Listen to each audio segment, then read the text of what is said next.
ça. J'aurais presque même, moi je disais tout à l'heure, j'aurais envie d'être de l'autre côté de l'écran pour apprécier les 3 pistes chez moi à la maison et apprécier une course comme celle-là. Ça y est, c'est parti, 60 tours à courir, 10 000 mètres ici à Gujan-Mestras. C'était la dernière course de ce long week-end et des 3 Pachi pistes. qui prend les devants dès le début, hein. Il ne laisse pas le choix aux autres de prendre en main la course. Alors à voir comment ça va se passer. Qui est-ce qui va faire le premier sprint? Ça va être intéressant de voir.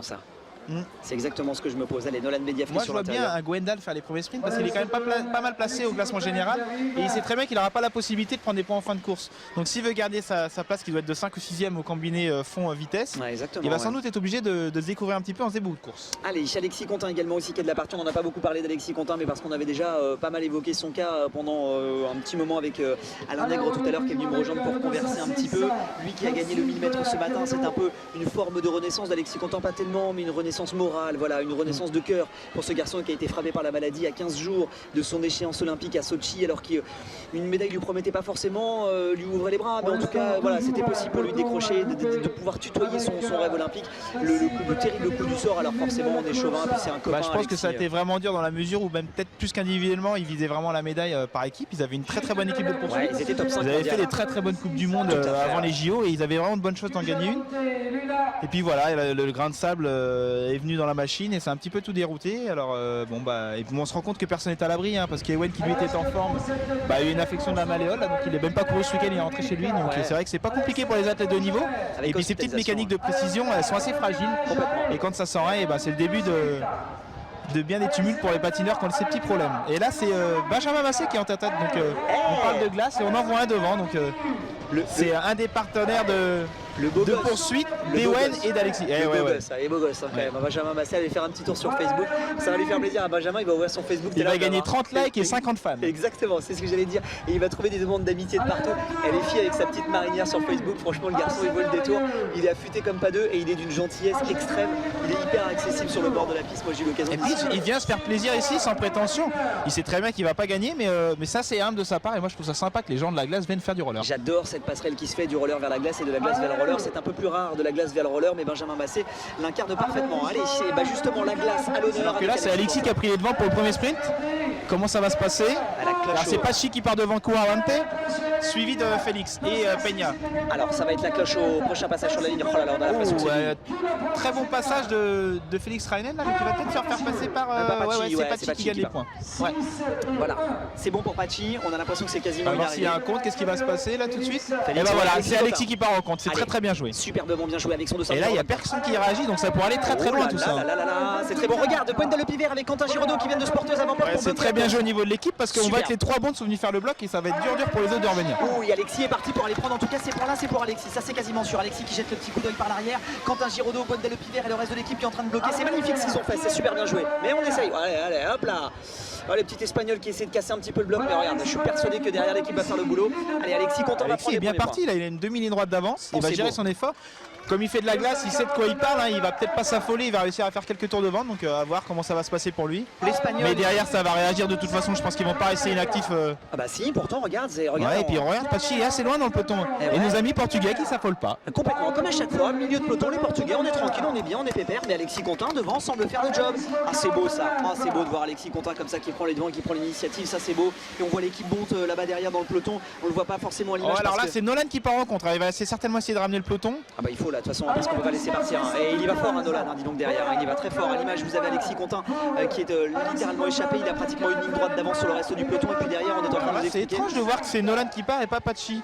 Même si Pachi n'est pas en danger, il est pas. Oh alors là Kouarante qui part en compte derrière. Oh là là, puis ça va vite. Ouais, c'est parti assez rapidement d'ailleurs.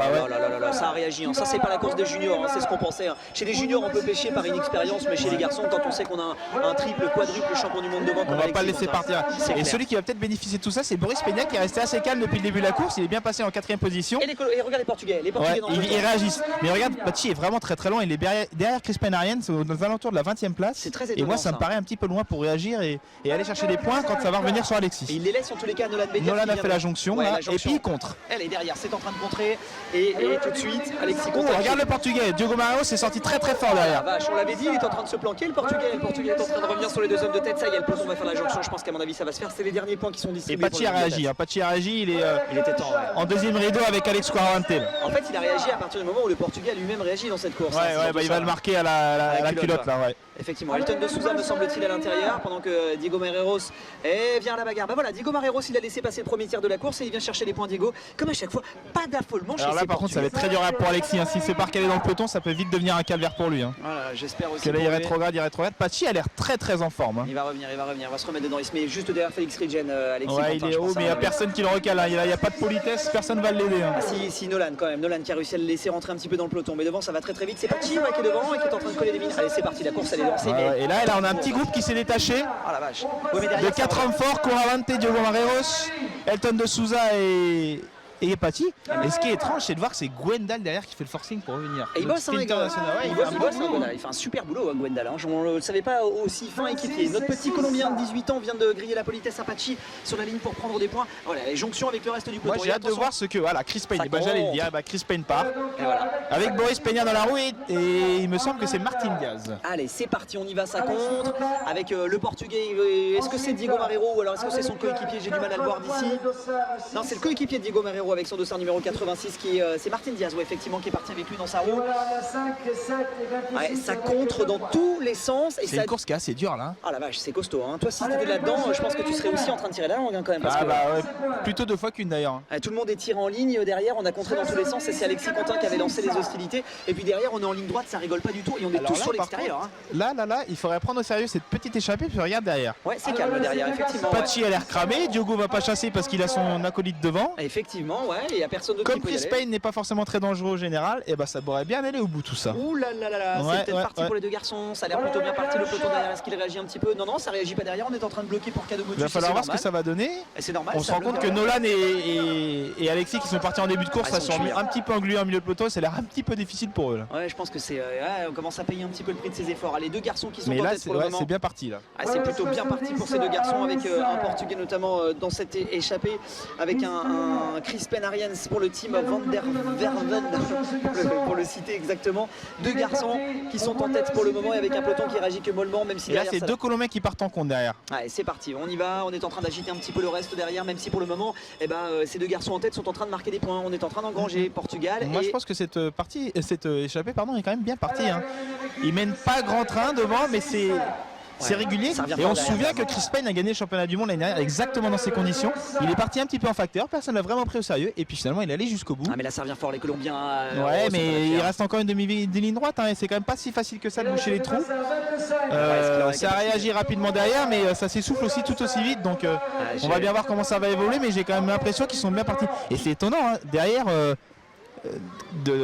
Martin Diaz n'a pas pris pour l'instant un relais. Un seul relais. Il lui a même pas demandé d'ailleurs. Non, et il prend même pas les points d'ailleurs. Il respecte assez la hiérarchie. Alors c'est étrange. C'est plutôt classe, effectivement. Alors qu'il aurait tout intérêt pour remonter au classement général. Il en a besoin. Voilà, le peloton va faire la jonction, même si Cadeau Motus derrière est en train de refermer un petit peu la porte. C'est encore deux Colombiens qui partent là. Ouais, la jonction va être faite. Je pense pas que ce soit la bonne échappée. Kevin Ocampo et Alex Quarante. Donc Kevin Ocampo du club d'Amériol de Bogota et Alex Quarante des PKC de Barranquilla. Et il est là, hein, dis donc. On pensait qu'avec ses. Et c'est un autre Colombien qui les suit, c'est Boris Peña. Boris Peña donc et là c'est Quarante qui va mettre un contre. Alors là si ça réagit pas de suite derrière ça va être c'est assez violent. Le Colombien qui par l'extérieur est en train de peler une mine extraordinaire à un moment complètement charnière de la course, ça c'est clair. Le Colombien qui a mis une caisse mais alors. Et là Pachi manque un petit peu de soutien. Hein. Les équipiers de Pachi sont un petit peu absents. Même s'il est bien placé Pachi pour le moment. Ouais mais il est un petit peu seul. Hein. Il fait une très belle course mais. Boris Peña quand même qui est en train de faire revenir le peloton. Ouais mais il est un petit peu à contre-temps Boris depuis le début. Hein. Il ramène beaucoup de choses, il prend pas un point. Ouais, ça c'est vrai, ça je suis d'accord avec toi. Et c'est pas vraiment un intérêt pour lui personnellement. Mais notre petit Colombien, la Cueravantes, ton petit protégé de 18 ans, il me fait forte impression, dis donc, hein, il est costaud. Ouais, c'est pas mal. Là par contre, il aurait pas dû se relever. Ça pouvait peut-être aller un petit peu plus loin avec Kevin Ocampo. Il a peut-être eu peur, hein, remarque du retour de son pote colombien en se disant, il a peut-être me cramer. Ils se connaissent aussi très bien, donc il y a peut-être ça aussi qui rentre en compte. Exactement, en se disant, attends, je le connais, le collègue, s'il me revient dessus, lui, ça va me faire un petit peu bobo sur les jambes. Allez, jonction à nouveau réalisée. Il reste des points encore à distribuer. Qui c'est qui est devant? C'est Pachi. Voilà, ça y est, Pachi va sortir un petit peu du bois pour aller chercher des points parce que ça faisait quelques tours. Et il est suivi par Alex Quarante qui a vraiment une belle continuité. Ouh là là, c'est chaud avec Diogo. Il a essayé d'attaquer par l'intérieur, mais bon, Pachi fort de son expérience. Ouais, regarde Elton, c'est très bien ce que fait Elton. Là, il vient prendre les points de Diogo, c'est très bien joué. Ça. Magnifiquement bien joué. Ça, c'est intelligent de la part d'Elton. Parce qu'il prend les points aux adversaires, c'est très bien fait. Et là, c'est Alexis qui part en contre, regardez, avec Nolan encore une fois, c'est bien ça. Oh là là, ça n'arrête pas dans cette course. On vous avait promis une véritable course en point d'or. Et Quarante qui s'y colle encore. Alors là. Et Nolan Bediaf encore une fois. Et les premiers qui avaient été les dynamiteurs de la course sont encore une fois aux avant-postes. Nolan Bediaf, Alexis Contain. Et ce sera peut-être la bonne, celle-là pour Alexis Contain. C'est peut-être la bonne, ouais. Et si Nolan ne fait pas la jonction tout de suite, ça sera trop tard. Hein. Oh là là, ce sera peut-être la bonne. Mais derrière, on est en train de bosser. J'ai l'impression qu'on essaie de revenir derrière. Voilà, Gwenda Le Pivert qui est en train de bloquer sur le peloton, qui a plongé à l'intérieur. Super bien joué. Et il se relève. Ouais, c'est très bien fait. C'est Quentin Giraudot qui fait ça. Ouais. Superbement bien joué, Quentin Giraudot. Ça, c'est de la course d'équipe, c'est magnifique. Ouais, c'est bien joué. Hein. Ah, ça se relève devant quand même. Alors, c'est intéressant parce que Quentin est encore junior. Il a été surclassé pour la course et il fait du très bon travail. Et là, c'est Martin Swings qui contre le frère de Bart Swings. Le frère de Bart, exactement. À croire que c'est dans la famille. Hein, et c'est Quentin qui s'y colle encore. Hein. Oh, c'est une très belle course pour le junior français. C'est même un beau 3 pistes hein, de la part de Quentin Giraudot. Ouais, alors il est, je crois, aux portes de la 10e place au classement général. Donc ça va peut-être le faire entrer à la 10e place s'il prend quelques points. Oh là là, on voulait une course animée, on voulait une course dynamique, on voulait une course où ça part. Ouais, c'est bien ça, c'est très bien. Mais là, faut qu'il continue d'ailleurs. Il faut pas qu'il se relève. Ils ont fait un écart significatif. Oh là là, ça sent bon ça. Et Quentin Giraudot qui continue encore à faire le boulot derrière, j'ai l'impression. Non, il est échappé Quentin là, il est devant. J'ai confondu avec Alexis Contain. Quentin Giraudot qui est tenté devant Martin Swing, le petit jeune qui est derrière lui également aussi. Quentin qui jette un petit coup d'œil. Et c'est Alexis Contain. Et du coup, c'est Martin Diaz derrière dans le poteau qui va essayer de ramener pour son compère Diogo. Évidemment, le portugais. Oh là là, quelle course. Mais là, on doit sans doute être pas loin de la mi-course et c'est échappé quand même bien parti. Hein. Ouh, que c'est beau, que c'est magnifique parce qu'en plus, on sait que Martin Swing est capable de rouler lui aussi. Ouais. Combien de tours? Faut pas oublier qu'il a quand même fait 3ème l'année dernière du marathon de Berlin, qui est quand même le plus grand marathon du monde. Donc, Et ça roule bien devant, hein. Ça roule pas mal, hein, dis donc devant. Ouais, hein, ça roule pas mal. Et derrière, il y a Aurélien Roumaniac qui doit essayer de rouler pour Chris Payne. Ouais, et ça commence à mais ça doit piquer un petit peu dans toutes les jambes là. Ah ouais, là, à ce moment-là de la course, mais ça relance. Martin Swing qui vient de prendre le relais sur Quentin Giraudot. On est à combien? 13 tours ou 23? J'ai eu du mal à voir sur le compte tour. Parce qu'on avait le juge qui était un petit peu devant. Martin Swing, le frère de Bart Swing. Si on vient de nous rejoindre, c'est la dernière course de ce trophée international des 3 pistes. Moi, je vois bien Alexis en mettre une quand la jonction va être faite. Oh, ouais, ce serait pas mal. Tu crois qu'il peut faire ça? Mais tu connais bien son esprit à lui, ça c'est pas il avait l'air un petit peu émoussé sur le dernier sprint, mais il va tout donner. Il a de toute façon rien à perdre sur le classement général parce qu'il est un petit peu loin. Il n'a pas fait des très belles courses les 2 premiers jours. Mais après la victoire de ce matin, regarde Quentin, il repart. Là, il fait une très belle course. C'est beau ça c'est beau. À ce moment-là de la course, pouvoir relancer comme ça, tu me le confirmes, Yann, faut avoir les cannes, faut avoir l'esprit. Moi, je le vois parce que les peu de fois où je m'entraîne avec lui, il est très costaud. Oh là là, il est alors celui qui me déçoit un petit peu, la Boris Peña sur la course, il n'a pas pris d'initiative, il était à contre-temps depuis le début et il n'a pas pris de points surtout. Alors pour le moment, celui qui est en train de faire la belle course, c'est Quentin Giraudot. Et on a Guillaume de Malvouet qui est en train de partir et qui essaie de revenir sur. Et regarde à l'intérieur qui est-ce qui part. C'est Quarante qui remonte. Exactement. Oh là là, qu'il est costaud, la petite passe d'arme à l'intérieur du virage. Vous l'avez peut-être loupé à l'écran, mais en tout cas, nous on l'a vu. Ça a frôlé la chute avec Quarante, le Colombien qui essaie de revenir, mais c'est lui qui revient sur Guillaume de Malvouet.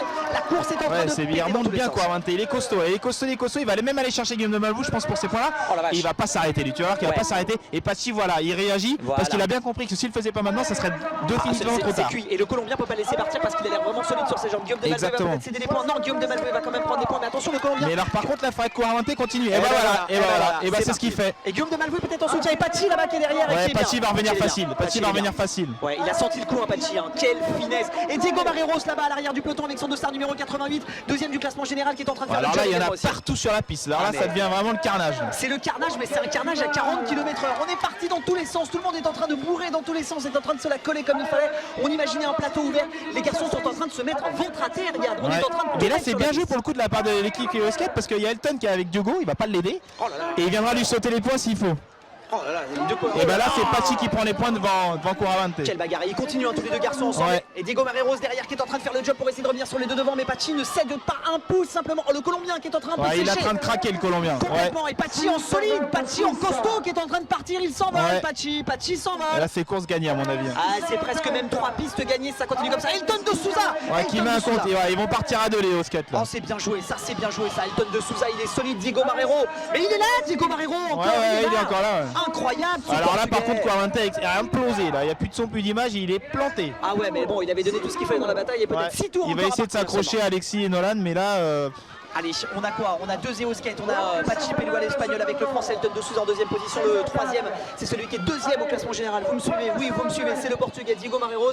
Patxi, Espagne, France, Portugal, voilà la tête. Et derrière le peloton qui marque le pas avec Alexis Contin. Voilà, on a 3 garçons qui vont marquer le pas un petit peu et qui vont se distribuer les points sans doute. On est à 5 tours de l'arrivée maintenant. On va se distribuer les points. Le gagnant des 3 pistes et parmi ces 3 garçons, c'est sans doute Patxi Pelua qui va sans doute s'adjuger les 3 pistes et Elton de Souza qui est en train de faire le boulot. Oh là là, il a les cannes Elton. Hein. Ouh, il a les mais Patxi a fait une très belle course. Il a été costaud, il a montré que c'était lui le patron. Parti quand il fallait, hein. Il a vraiment senti le coup, hein. C'est-à-dire à 10 tours de l'arrivée, au moment où ça a vraiment tourné, au moment où le Colombien Coravante avait décidé de prendre la poudre d'escampette, Patxi a répondu. Et avec quelle classe il a répondu sur Coravante, parce qu'il fallait revenir sur lui. Parce que Coravante, s'il n'avait pas été repris par Patxi, il était repris par personne. Ah, c'était terminé quoi. Et toujours ce diable de portugais, Diego Marreiros. Il est là, Diego, il est costaud, dis donc. Hein. Il me surprend, décidément, il me surprend. Il fait un très bon week-end. Ah, magnifique week-end. Et jusqu'au bout, hein, d'ailleurs, il n'aura pas craqué. Allez, 4 tours simplement, je pense, au prochain passage sur la ligne, toujours Elton de Souza. C'est même 2 tours à la cloche là. 2 tours encore à la cloche. Patxi là, il a craqué, mais de toute façon, il a course gagnée, donc ça n'a pas grande importance. Ouais, et puis de toute façon, il faut juste qu'il reste collé simplement. Hein. L'objectif pour lui, c'est de rester collé. Allez, Diego Marreiros qui est en train d'essayer encore de marquer des points. Et Elton de Souza qui fait un travail de coéquipier. Ah non. Diego fait une très belle course, parce qu'il va sans doute s'adjuger la deuxième place. Il y a de fortes chances. Ouais. Quelle belle course qu'il a fait. Pourtant, il était encore une fois planqué sur le premier tir de la course. Il a vraiment rien fait. Et derrière de ça, Patxi qui la remet. C'est bien ça, c'est bien. Il va prendre l'arrivée. Et voilà, exactement. C'est bien parce que pour les photos, ça va être superbe. Il va pouvoir lever les bras sur toute la dernière ligne d'arrivée et ça va être un très beau finish de trophée des 3 pistes. Ah, c'est bien joué ça. Patxi Pelua l'espagnol, Elton de Souza qui va peut-être aller chercher le doublé pour Zéo Skate. Ouais, c'est très bien ça. Ah non, Diego Marreiros n'a pas dit son dernier mot. Il va passer en essai. Et il passe. Qu'il est malin ce portugais, mais Elton de Souza non plus. Patxi Pelua à course gagnée, les 3 pistes devant son étincelle et voilà, il lève les mains, fait voir le nom de son sponsor, boum, comme c'est roux, boum comme c'est platiné au skate ultra légère. Victoire de Patxi Pelua dans cette catégorie des seniors. Il a gagné en costaud. Ils nous ont vraiment fait une très belle course. Il y a Alexis qui a fait des belles attaques, Coravante qui en a fait des plus incisives encore. Et la surprise Chris Penariens qui est parti pendant quelques tours et Patxi qui a quand même survolé le tout en remontant sur les échappées, en reprenant des points derrière, en contrant et en finissant seul. C'était quand même une très belle course de sa part. Et la belle surprise du week-end, c'est la surprise portugaise de Lagos, Diego Marreiros qui encore nous a illuminé de toute sa classe et son intelligence de course. Le cours vraiment très bien. Le petit coup de patin là dans le dernier virage qu'on a vu pour essayer de passer. C'était vraiment bien fait. C'était superbement bien fait parce que ça demande pas beaucoup d'énergie, mais ça demande beaucoup de clairvoyance et beaucoup vraiment de finesse d'intelligence. Et à ce moment-là de la course, c'est pas forcément facile. On vous avait promis une superbe course, c'était le cas. Yann, ça a été un plaisir d'être à tes côtés pour commenter tout ça. Ça a été un vrai bonheur qu'on puisse partager un petit peu tout ça. D'habitude, je te tends le micro à la fin de la course. Là, on a pu discuter un petit peu plus longtemps. Ça a été vraiment très cool. Reviens quand tu veux. T'es ici.